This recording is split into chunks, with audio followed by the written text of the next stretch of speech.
I did my dissertation work on the Pecos pupfish. That one's not been so successful, unfortunately. That one and the Leon Springs pupfish, another one that's just north of Fort Stockton, a little spring system there.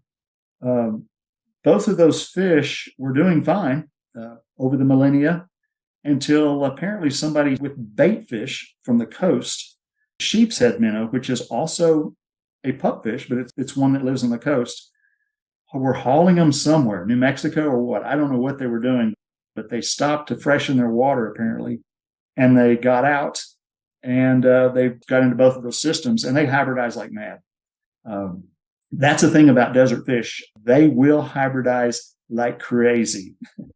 And I think it's just, my feeling is it's part of their adaptive abilities.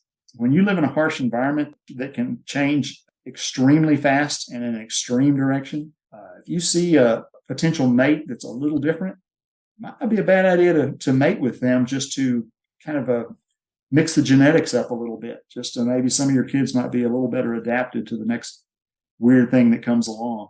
But anyway, that works really well until people dump the wrong fish in. So Leon Springs, we caught that in time. That was back in graduate school. We went out there and literally seined up every fish out of Diamond Wide Draw, Leon Creek, and put the good ones aside in styrofoam buckets and killed all the rest, and rotenone the stream, killed all the fish out. And then when it was done and cleared out, we put the native fish back in.